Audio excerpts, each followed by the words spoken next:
Mes amis, laissez-moi vous parler franchement.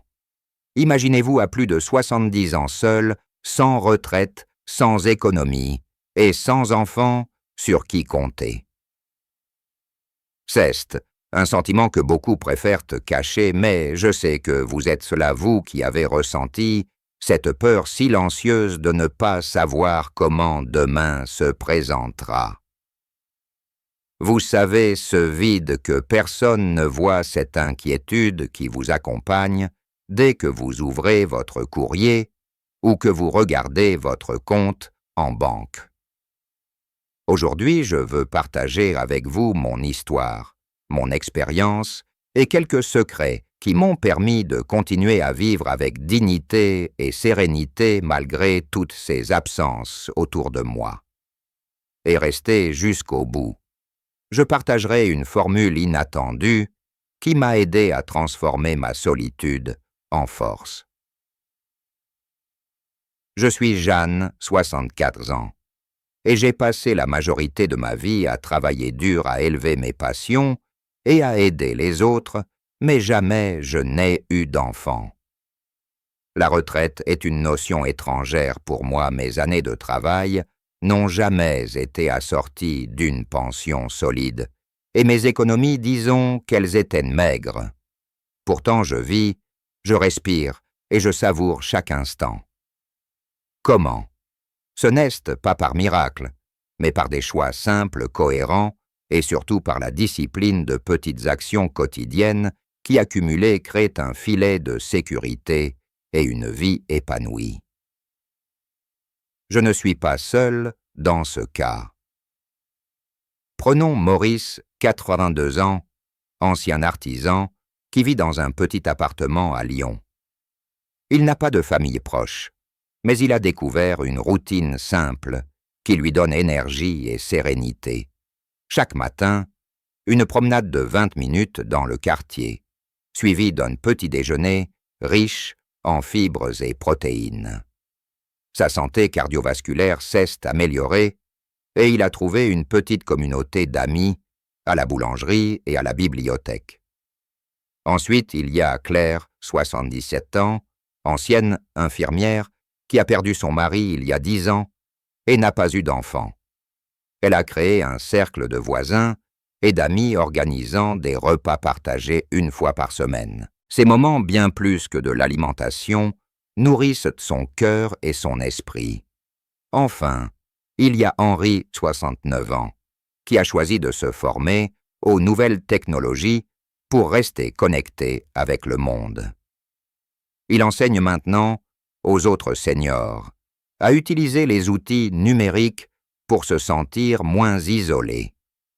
Ces 3 personnes m'ont inspiré et m'ont prouvé qu'on peut survivre et même s'épanouir dans des circonstances que beaucoup considèrent comme désespérées. Mais revenons à la réalité. Être seul, après 70 ans sans soutien financier ni familial, peut être écrasant. C'est pourquoi il est crucial de comprendre certaines bases scientifiques et pratiques. Le cerveau humain a besoin de structure et de stimulation pour maintenir la santé cognitive. Les routines simples. L'exercice régulier. L'alimentation équilibrée et le maintien des liens sociaux sont plus qu'un confort. Ce sont des boucliers contre l'isolement et la dépression. J'ai appris que mon corps avait besoin de mouvement tous les jours, même si ce n'était qu'une marche de 15 minutes dans le parc. Chaque geste compte: lever les bras, respirer profondément, sourire à un inconnu, appeler un ami. La science montre que ces petites actions activent la production de neurotransmetteurs qui régulent notre humeur et notre énergie. J'ai commencé ma propre routine avec des objectifs très modestes.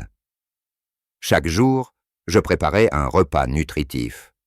Je faisais 15 minutes de marche et je lisais ou écoutais quelque chose de stimulant pour l'esprit.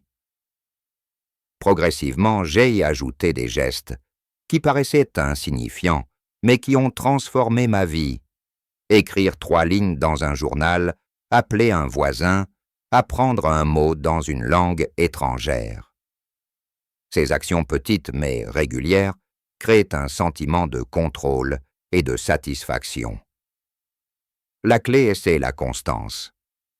Même si le corps se fatigue, l'esprit reste vif lorsqu'on nourrit sa curiosité et ses compétences. Et parlons de l'alimentation.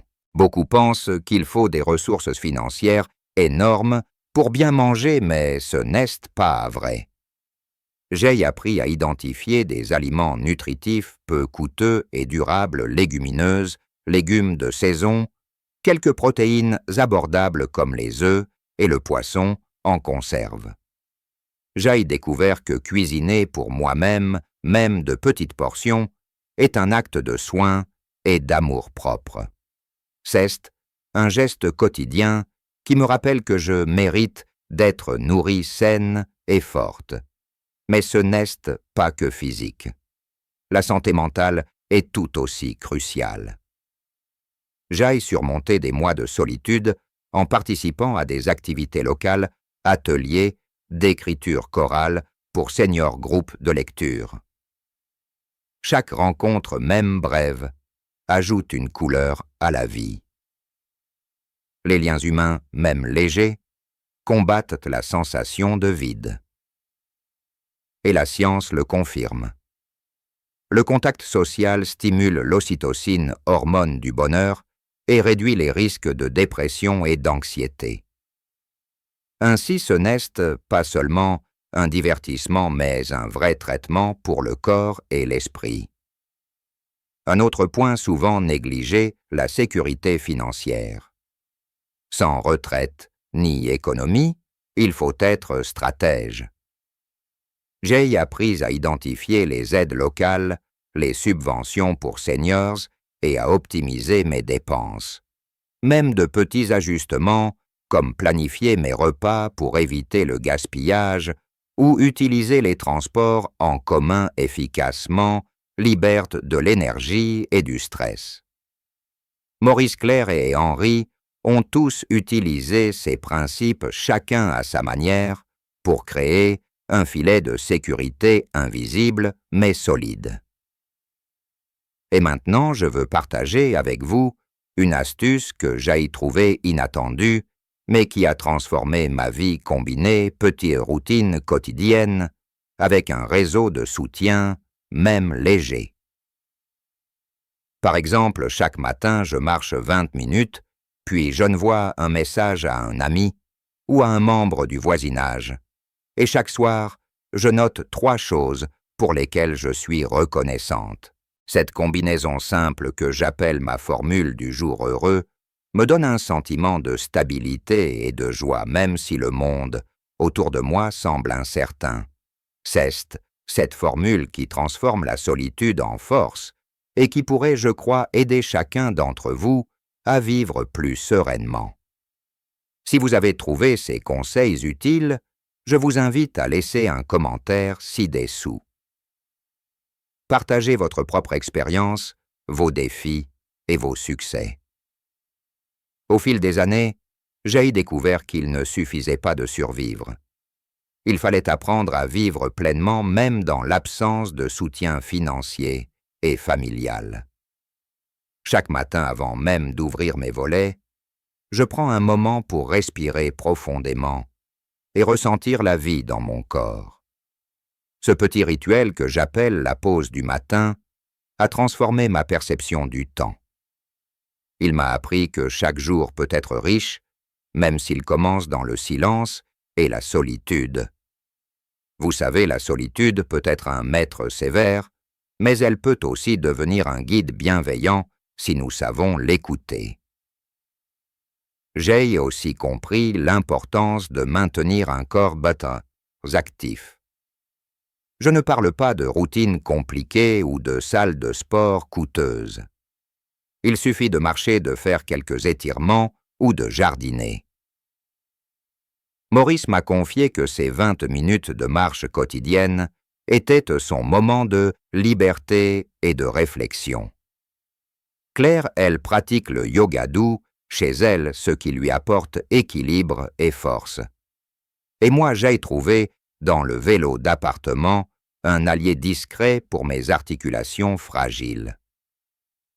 Le corps en mouvement stimule le cerveau, prévient les maladies chroniques et surtout il donne un sentiment de maîtrise sur notre propre vie. L'alimentation reste un pilier fondamental. Je cuisine pour moi avec des ingrédients simples mais nutritifs légumes de saison légumineuse, un peu de poisson et d'œufs. J'ai appris à savourer chaque bouchée, à observer les couleurs et les textures, comme si chaque repas était un petit acte de célébration. Et vous savez quoi? Même avec un budget limité, il est possible de se nourrir correctement. L'astuce consiste à planifier, acheter en vrac, profiter des marchés locaux et cuisiner en grande quantité pour plusieurs repas. Ce geste simple m'a permis de rester forte et de limiter le stress financier lié à la nourriture.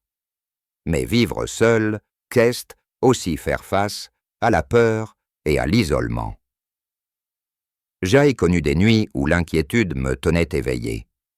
Dans ces moments, j'ai trouvé du réconfort dans l'écriture et la lecture. Écrire 3 lignes sur ma journée ou un petit mot de gratitude a un effet surprenant sur le moral. La science confirme tenir un journal réduit le stress, améliore le sommeil et renforce le sentiment de contrôle sur sa vie.